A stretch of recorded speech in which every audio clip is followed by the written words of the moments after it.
அமைதியில் ஒரு கூப்பிடல் எழுகிறது. அது கப்பட்டமுள்ள உதடுகளில் இருந்தல்ல, பரட்சிக்கப்பட்ட இதயத்திலிருந்து. இரவின் இருட்டில் நீர் என்னை சோதித்து என்னில் ஒன்றும் காணாதிருக்கும் நேரம். கர்த்தாவே, நேர்த்தியை கேளும், என் கூப்பிடுதலுக்கு செவிகடும். என் நீதி உம்மை விட்டு புறப்படவும், உம்முடைய கண்கள் நேர்மையை பார்க்கிடவும். என் நடைகள் உம்முடைய வழிகளில் உறுதியாயிருக்கிறது, என் பாதகள் இதறவில்லை. நான் உம்மை நோக்கி கூப்பிடுகிறேன், நீர் எனக்கு பதில் கொடுப்பீரே. உம்முடைய அற்புத கிருபையை வெளிப்படுத்தும், என்னை உம்முடைய கண்மணியைப் போல காப்பாற்றும். உம்முடைய சிறகுகள் நிழலில் என்னை மறைத்துக் கொள்ளும், என்னை சூழ்ந்திருக்கும் கொடிய சத்துருக்களிடமிருந்து.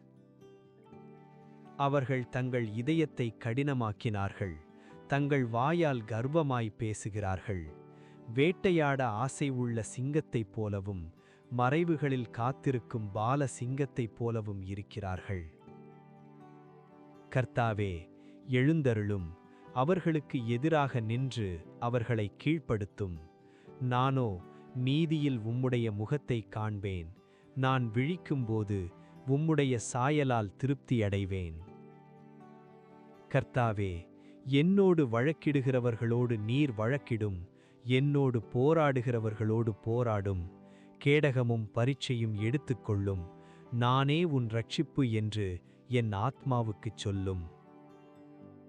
என் பிராணனை அழிக்கத் தேடுகிறவர்கள் வெட்கப்பட்டு நாணிச்சுவார்களாக. அவர்கள் காற்றில் ஆடுகிற பதரை போல ஆவார்களாக. கர்த்தருடைய தூதன் அவர்களையே துரத்துவதாக. அவர்கள் நினைக்காத நாசமான நாள் அவர்களுக்கு வரட்டும். அவர்கள் மறைத்து வைத்த வலை அவர்களையே பிடிக்கட்டும். என் ஆத்மா கர்த்தரில் மகிழ்ந்து அவருடைய இரட்சிப்பில் சந்தோஷமாயிருக்கும். என் எலும்புகளெல்லாம், கர்த்தாவே, உமக்கு ஒப்பானவர் யார் என்று சொல்லும்.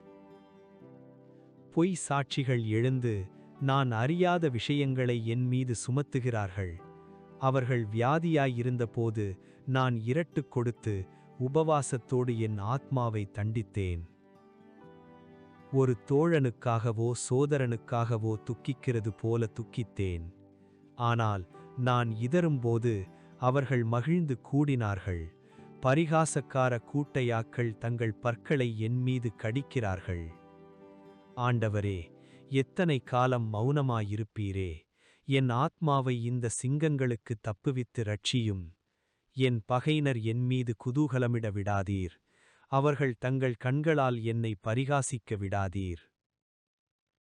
கர்த்தாவே, நீர் இதை பார்த்தீர். மௌனமாயிராதீரும், என்னை விட்டு தூரமாகாதீரும். என் நீதிக்கும் என் வழக்குக்கும் உதவ எழுந்தருளும், என் தேவனே, என் ஆண்டவரே. அப்பொழுது என் நாவு நாள் முழுவதும் உம்முடைய நீதியையும் துதியையும் சொல்லிக் கொண்டிருக்கும். தேவனே, உம்முடைய நாமத்தினால் என்னை ரட்சியும். உம்முடைய வல்லமையினால் என் நீதியை வெளிப்படுத்தும். அந்நியர் என்னை எதிராக எழும்பியுள்ளார்கள். அவர்கள் தேவனை தங்கள் முன்னே வைக்கவில்லை. இதோ, தேவன் எனக்கு சகாயர். ஆண்டவர் என் ஆத்மாவை தாங்குகிறவர். நீர் என்னை எல்லா நெருக்கடியிலிருந்தும் விடுவித்தீர். என் கண்கள் என் சத்துருக்களின் வீழ்ச்சியை பார்த்திருக்கிறது. ஓ தேவனே, நீரே என் தேவன். நான் உம்மை ஜாக்கிரதையாகத் தேடுகிறேன். நிர்ஜலமான வறண்ட நிலத்தில் என் ஆத்மா உம்மீது தாகமாயிருக்கிறது. உம்முடைய வல்லமையையும் மகிமையையும் காண பவித்திர ஸ்தலத்தில் உம்மை நோக்கிப் பார்க்கிறேன். என் ஆத்மா திருப்தியடையும். உம்முடைய கிருபை உயிரை விட பெரியது. என் ஆத்மா உம்மை ஒட்டிக் கொண்டிருக்கிறது. உம்முடைய தகின ஹஸ்தம் என்னை தாங்குகிறது. என் பிராணனை அழிக்கத் தேடுகிறவர்கள் பிருத்திவியின் கீழிடங்களில் இறங்குவார்கள். அவர்கள் பட்டயத்தினால் வீழ்வார்கள். ஆனால் ராஜா தேவனில் மகிழ்வான். நீதிமான் கூப்பிடுகிறான், கர்த்தர் அதை கேட்கிறார். இன்று நாம் தியானித்த வசனங்கள் சங்கீதம் 17, 35, 54 மற்றும் 63. நீங்களே இவற்றை வாசித்துப் பாருங்கள். அவருடைய உண்மை எப்படி வெளிப்படுகிறது என்று காணுங்கள்.